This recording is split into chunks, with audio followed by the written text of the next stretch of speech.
Hello, and welcome to the Hello You Show, where we talk about big dreams and taking real action. Through transformative stories, a bit of neuroscience, and real conversations, this show is here to help you explore creating your next level life with authenticity and passion.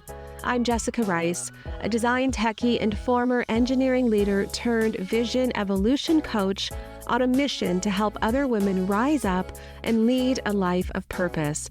So get cozy and say hello again to the real you. Hello, and welcome back to the Hello You Show. My name is Jessica Rice, and I am your host. And I can't believe it, but we are nearly at 50 episodes of the Hello You Show. And make sure that you tune in next week because we're going to be talking about some of the lessons that I've learned over the past year with not only hosting a podcast, the different guests that I've also had and experiences that I've also had, as well as, lessons in life and leadership and business. So make sure you stay tuned. And today I really wanted to talk about, what is it that really leads us to our greater purpose? When I started the podcast, I had this vision in mind where we were going to highlight different people's journeys and their exploration and how they came into being this new profound person along this path.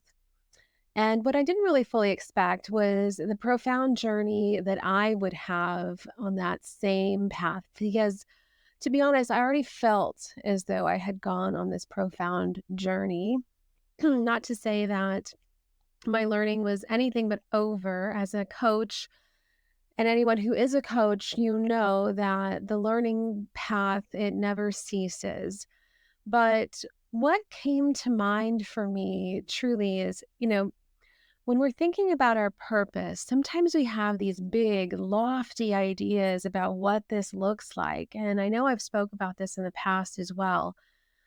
But what I wanted to lean into a little bit more is how we can stay resilient.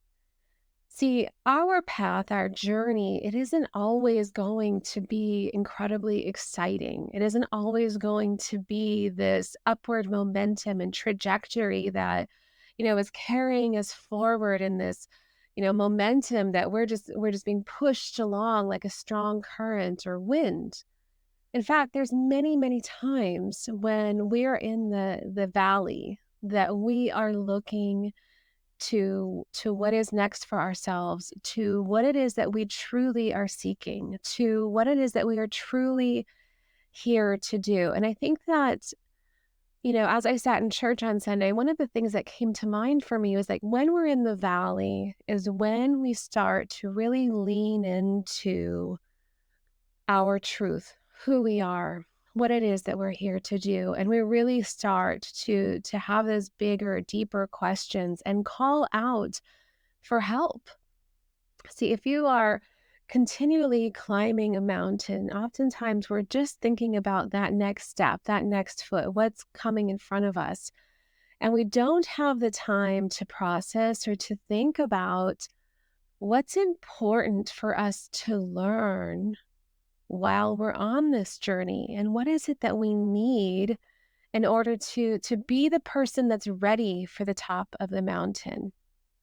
Oftentimes we have these amazing dreams, but we don't know how to fully get there, and we also don't know who we're supposed to become to ready ourselves for that path.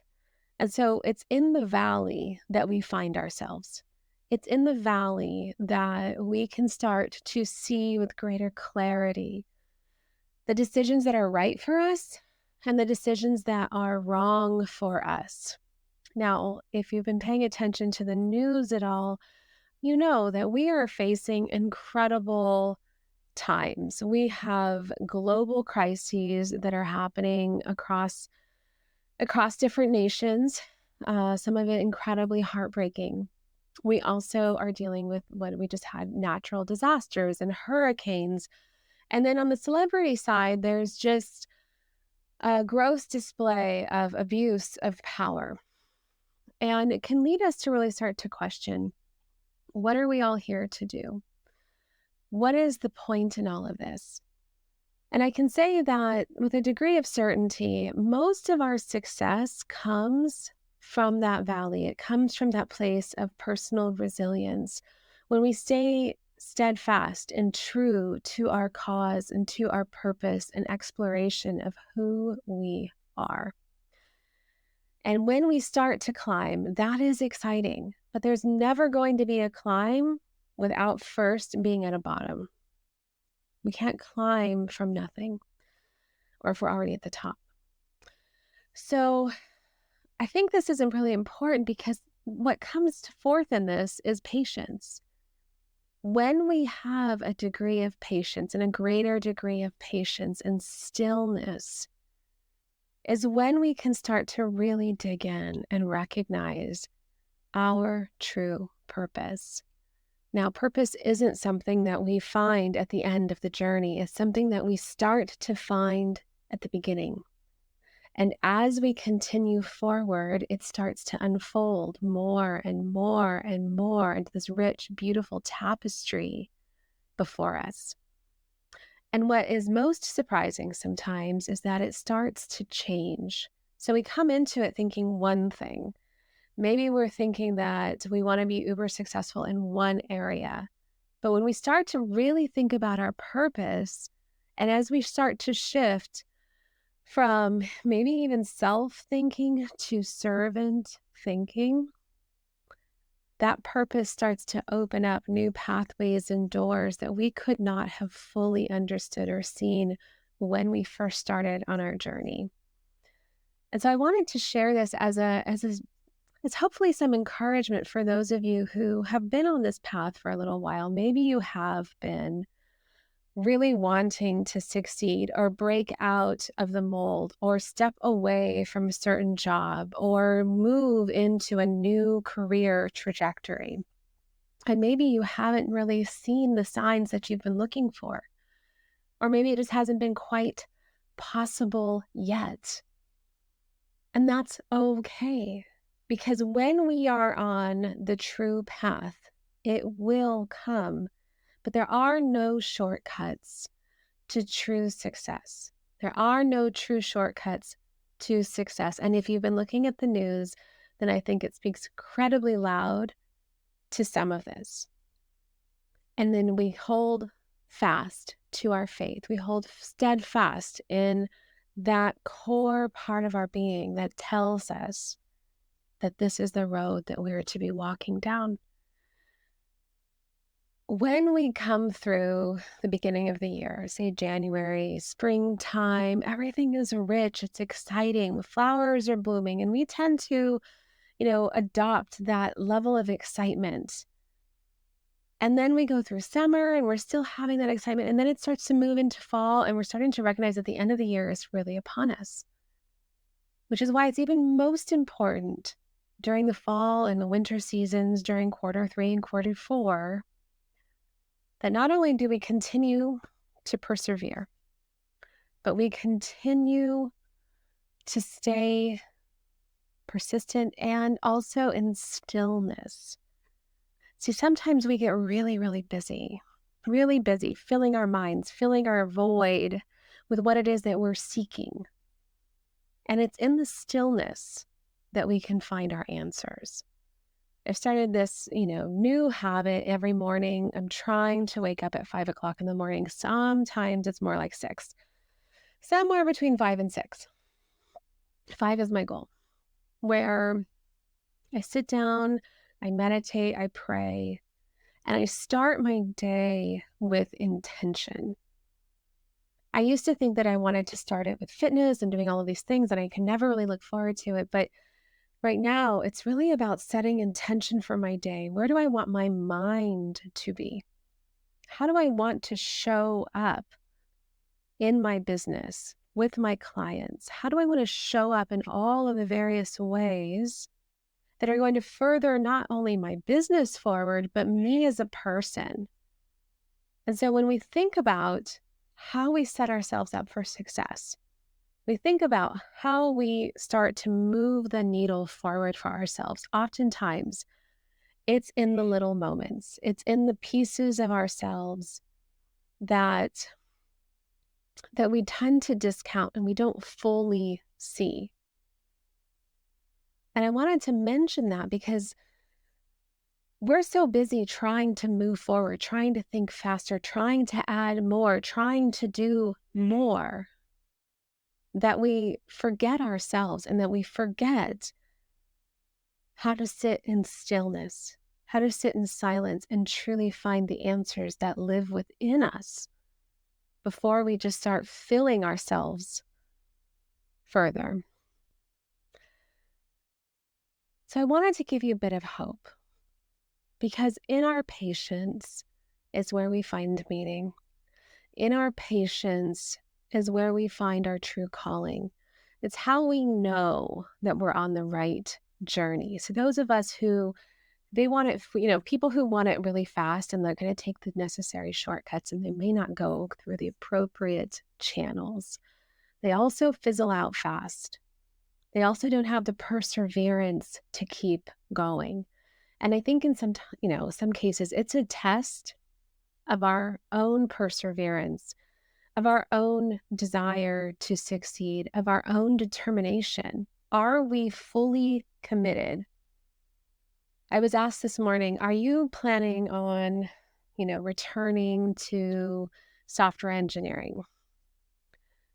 No, this is the path that I am on. I am committed. This is where I have been taken. Part of it chose me, not the other way around. And when we can finally start to truly see that, how things are working in our lives, how God is working in our lives, there is no turning back. It's only a matter of how we continue to move forward and how we continue to build up our faith and how we continue to persevere. And in that stillness and in that quiet, seek out truth, seek out meaning, seek out fulfillment that's beyond things and materials and just filling the void, but true contentment. Leadership, entrepreneurship, any time that we are trying to do something greater than ourselves, first requires a greater change from within. And I can say that that is the piece that sometimes we forget. We don't fully realize when we embark on this journey. Because we have fear, we're so consumed with fear, we don't even recognize that. What are we going to do when we have to go on the long road, when we're taking the long path? Now, when I was in my career and I was starting out on coaching, I thought that I would be leaving my career behind much sooner. And instead of being 1 year, 2 years, it became like 5 years. In the midst of that was the pandemic and all of these other things that started to take place. And I started to question if I was on the right path, if this was what I was supposed to be doing. Was I misguided in some way? And then it was so clear to me. Everything was starting to was like the pieces of the puzzle were coming together. Where the only option for me was to walk away and now embark on the path that I had been building the foundation for the whole time. And yet I couldn't have fully seen it until I had arrived, until that moment had come to pass, where I would then had crystal clear clarity that, okay, now is the time. Now is the time to make the shift, to make the transition and change. And even then, not fully realizing the journey I was about to go on. Life is so full of mysteries and things that are unknown, unseen. And all we can do, our best hope, is to look at the people who have come before us, Try to glean answers, try to glean wisdom, and then also listen to ourselves, listen to our own hearts, listen to what God is telling us, because it is our path, it is our journey. It's no one else's. So I hope this gives you a little bit of hope today. Know that if you are feeling strongly, it's in there. Maybe you're questioning certain pieces about it, but if you know that when you sit still with yourself, that this is what you are here to do, and if it starts to open up new, passages for you, pay attention. It's there for a reason. When we're looking for those answers, we have to look deeply within. We have to hear what's being told to us and cut out the rest of the noise that sometimes happens around us. Make sure you tune in again next week. I'll be talking more about some of that journey that I've experienced over the last year, hosting this podcast for a full year, coming up on 50 episodes now, various guests that I've had. So make sure you stay tuned. And thanks again for joining me and being part of this community. All right, we'll talk to you then. Thank you for tuning into the Hello You Show. It's been a pleasure to have you with us on this journey today. If you found value in our conversation and want to support the show, please take a moment to like, follow, and subscribe so you never miss an episode. We'd also deeply appreciate it if you could leave us a review. Your feedback not only helps us grow, but also enables others seeking inspiration and authenticity to discover our community. Until next time, keep embracing your story with purpose.